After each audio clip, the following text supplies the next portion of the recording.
Saudações a todos. Vamos dar início às discussões do segundo semestre na disciplina de História, no segundo ano do IFAC Campus Chapuri, com a temática Os Povos Originários do Continente Americano. Para introduzir o assunto, com o objetivo de desenvolver uma boa noção histórica de quem são e de qual a situação dos povos indígenas hoje no Brasil, vamos dar início à discussão pela citação de uma carta elaborada pelos povos indígenas com o objetivo de entregar aos presidentes da República de Brasil e Portugal em uma cerimônia de comemoração aos 500 anos do descobrimento, para a qual os povos indígenas não foram convidados, mas mesmo assim resolveram aparecer. Estava na carta o seguinte: estamos aqui com toda a verdade de nossa tradição, sem rancor, sem raiva, mas também não estamos comemorando nada. Estamos aqui para fazer um novo contato. Vivemos neste lugar há muito tempo, muito antes dele se chamar Brasil. Nossos antepassados andavam aqui em liberdade. Hoje vivemos cercados em pequenos pedaços de terra. Mesmo nossos territórios demarcados continuam sendo ameaçados pelos projetos de desenvolvimento que não levam em consideração nosso pensamento e nossa vida. O povo brasileiro não conhece o povo indígena. Vocês não sabem quem somos. Agora estamos aqui para revelar a vocês a beleza e a força, o que há de mais profundo e verdadeiro na nossa tradição. Estamos fazendo um ritual de passagem para transformar esse lugar num país onde nosso povo possa permanecer vivendo com sua identidade e patrimônio dentro de sua tradição, onde nossos filhos e os seus filhos possam viver de uma forma mais justa e respeitosa, compartilhando o conhecimento e a sabedoria, construindo um jeito novo de viver. A carta não foi recebida pelo então presidente Fernando Henrique Cardoso. Sua mensagem de paz, sua proposta de um reconhecimento de seu valor a partir do qual se poderia construir um futuro mais harmonioso e respeitoso, foi ignorada. Os representantes das duas tribos que compareceram a Brasília não somente não foram recebidos pelo então presidente, como também tiveram os seus rituais interrompidos com o lançamento de bombas de gás lacrimogêneo, mesmo diante dos protestos do então presidente da FUNAI, como se pode perceber nas fotos do ocorrido expostas ao lado. Os 80 a 100 milhões de indígenas que habitavam as três Américas por volta do descobrimento formavam inúmeras nações indígenas com uma diversidade cultural muito grande,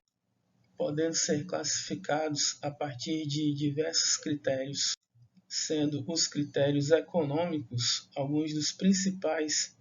utilizados para a classificação dos povos indígenas por volta da chegada dos europeus. De acordo com esses critérios, os povos originários do continente americano se dividiam em sociedades coletoras e caçadoras, sociedades agrícolas de subsistência e sociedades produtoras de excedente agrícola. Assim, as atividades econômicas da primeira sociedade, de coletores e caçadores, eram a caça, a pesca, a colheita de frutas e de legumes, tendo essas sociedades o nomadismo como característica, pois precisavam migrar de uma região para outra para poderem usufruir dos alimentos conforme as estações do ano, sendo como exemplos dessas sociedades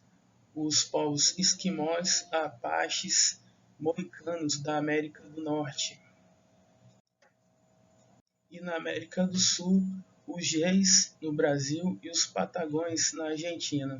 dentre vários outros. Dentre as atividades econômicas das sociedades agrícolas de subsistência, além da caça, da pesca, da coleta de frutas e legumes, estavam as plantações apenas para consumo próprio de produtos como o milho, batata e mandioca, entre vários outros, tendo a maioria dessas nações características sedentárias, ou seja, se constituindo em povos que tinham o hábito de se fixar em um lugar para poderem se dedicar a essas plantações, embora não formassem grandes cidades. Como exemplo desses povos temos os Tupi-Guaranis no Brasil, entre vários outros dos Estados Unidos, Canadá e das Três Américas. Já as sociedades produtoras de excedente agrícola se distinguiam das demais porque sua produção era voltada muito mais à troca do que à subsistência, ao consumo próprio, como as demais, possibilitando assim o acúmulo de riquezas, além de um comércio extremamente desenvolvido, que tinha sede geralmente em grandes cidades onde esses povos sedentários se fixavam, se constituindo assim os centros das suas grandes redes de transações comerciais. Formavam assim civilizações complexas, muito desenvolvidas, não somente econômica, mas também política, cultural, científica, tecnologicamente, a níveis que não deixavam desejar muitas vezes nada para os povos europeus mais desenvolvidos da época.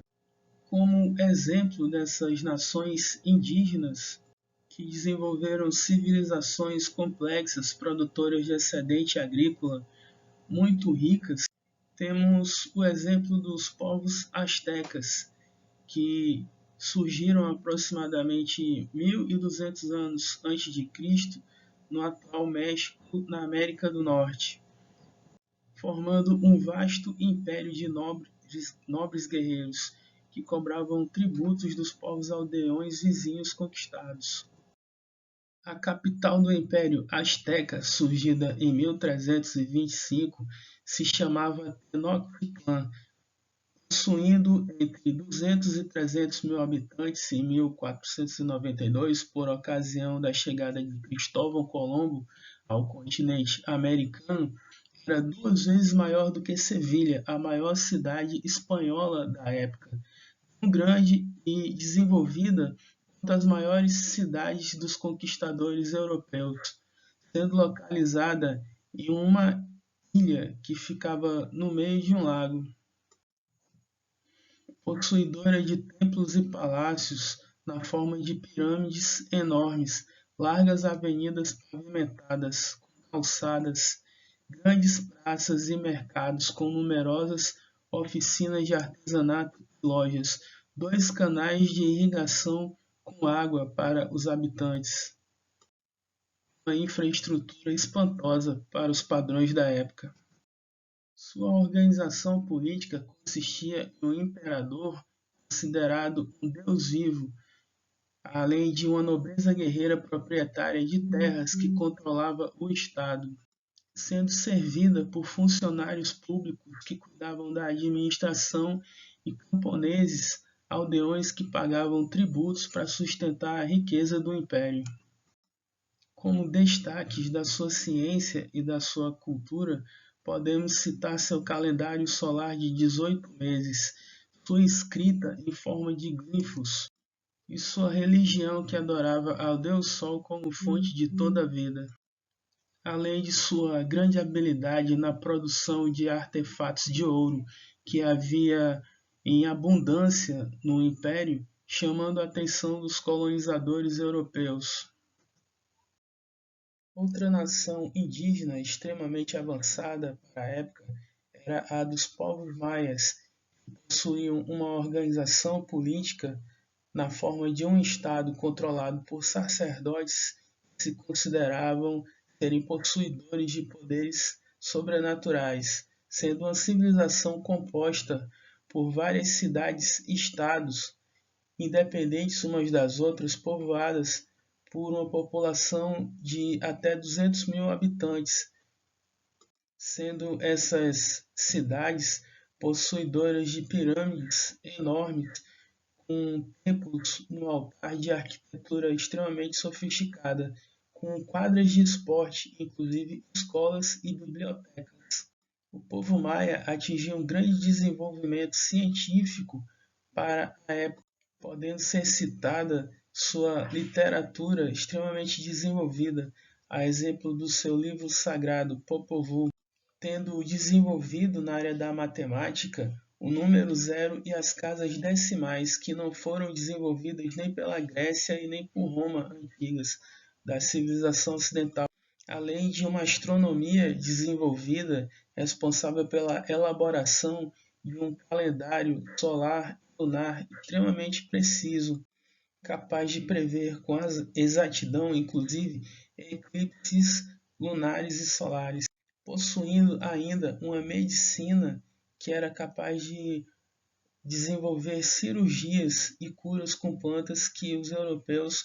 estavam muito aquém ainda na época. Os vestígios mais antigos dessa civilização indígena desenvolvida na América Central datam de 7.000 anos antes de Cristo, tendo entrado em declínio 800 anos depois de Cristo, antes mesmo da chegada dos colonizadores europeus, sem que os pesquisadores saibam ao certo por qual motivo, mas como um dos motivos prováveis sendo guerras com povos vizinhos poderosos como os astecas. Dentre essas nações indígenas, produtoras de excedente agrícola ricas e desenvolvidas, podemos citar como exemplo na América do Sul os povos incas, surgidos há aproximadamente 900 anos antes de Cristo, da cultura Chavin, povo que se localizava no atual Peru, tendo se difundido posteriormente por vastas áreas da Cordilheira dos Andes, chegando a ocupar em seu auge, além da região do Peru, os atuais Bolívia e Equador.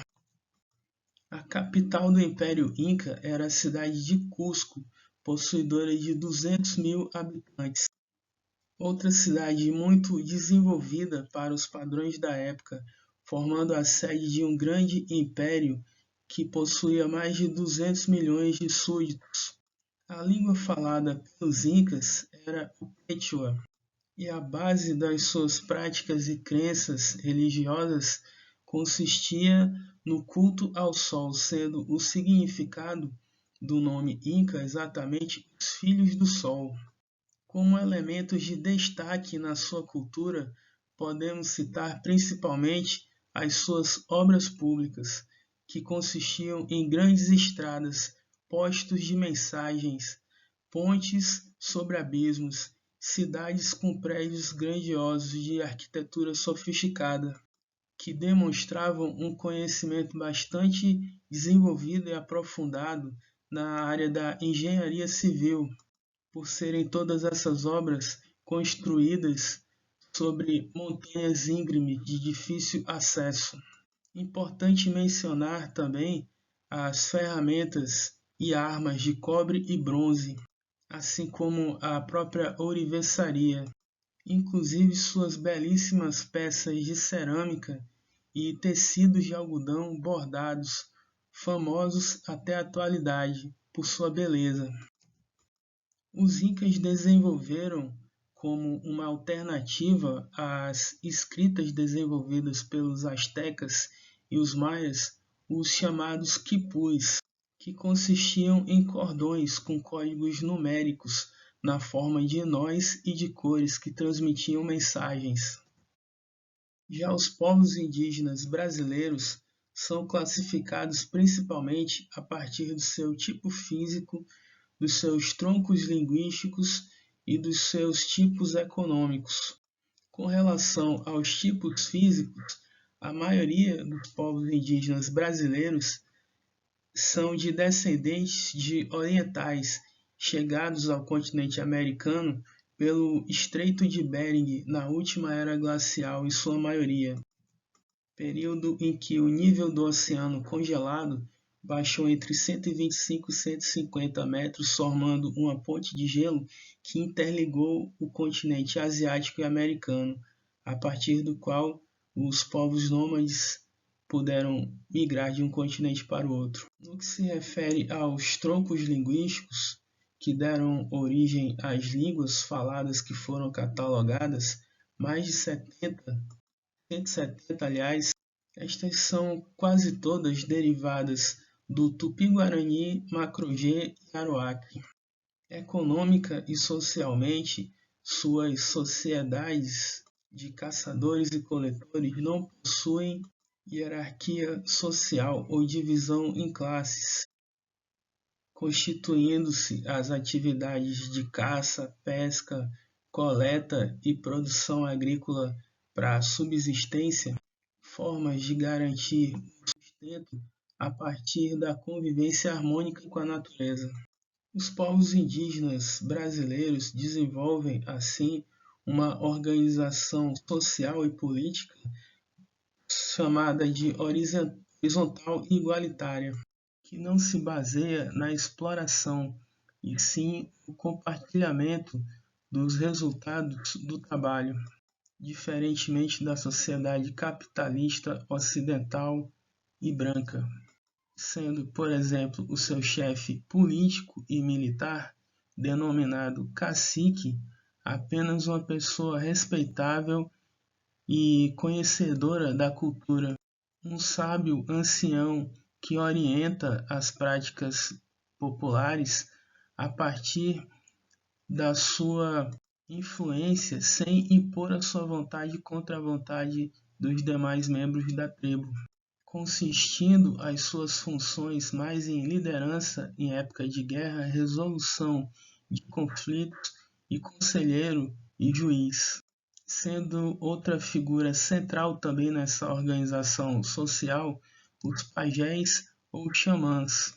que têm como função dentro dos seus povos a realização de cura para doenças a partir dos conhecimentos medicinais das plantas. Tem a função de estabelecer o contato com os espíritos dos antepassados, os espíritos das matas e das águas, assim como a organização e direção de cultos religiosos. O tipo de religião dos povos originários do continente americano é denominado de animismo, consistindo na crença nos espíritos dos animais, vegetais, minerais, dos fenômenos naturais e dos corpos celestes, consistindo na prática o culto às suas divindades na busca de uma convivência harmônica com a natureza vista como fonte de vida. Como exemplo desses espíritos, desses deuses cultuados, temos a Iara, que seria o espírito das águas, assim como Tupã, que seria o espírito ou Deus Sol. Ambos fontes de vida que são cultuadas por essas nações indígenas em suas culturas originais e com as quais esses povos buscam se harmonizar. Suas atividades econômicas consistem principalmente na caça, na pesca, na coleta de legumes e verduras, além da agricultura de subsistência. Sua arquitetura, suas habitações originais consistem principalmente nas chamadas ocas ou malocas, que podem abrigar entre 50 e 200 pessoas, muito adequadas ao seu estilo de vida em harmonia com a natureza, assim como ao espírito coletivista da sua cultura. A educação desses povos originários do Brasil consiste principalmente na educação através da experiência, as crianças acompanhando os pais nos seus afazeres cotidianos, além de imitar as ações dos pais e dos adultos através de brincadeiras. Assim, os curumins, como são chamados os meninos na língua tupi-guarani, e as cunhãs, as meninas, aprendem as suas funções para serem desempenhadas na fase adulta, tanto acompanhando os pais como brincando, numa organização econômica e social baseada numa divisão sexual do trabalho, onde os meninos caçam, pescam, fazem guerras, produzem canoas e armas e outros artesanatos, enquanto as meninas aprendem a agricultura, a produção de cerâmica, tecidos e outras peças artesanais, além de cuidar dos irmãos menores e mesmo de outros membros da tribo, que é entendida como uma só grande família, independente do número de pessoas que a constituem. No que se refere aos dados populacionais, os habitantes originários do continente americano, que somavam entre 80 e 100 milhões de habitantes por volta de 1500, com a chegada de Colombo, se constituindo em milhares de povos com diferentes línguas, religiões, costumes, economias, organizações sociais e políticas, já haviam sido reduzidos a um total de aproximadamente 10 milhões de habitantes apenas 100 anos depois, tendo o processo de colonização se constituindo em um verdadeiro genocídio de várias nações que desapareceram, quase sem deixar vestígios para sempre, o que se constituiu provavelmente na principal base para o desenvolvimento da riqueza do sistema capitalista,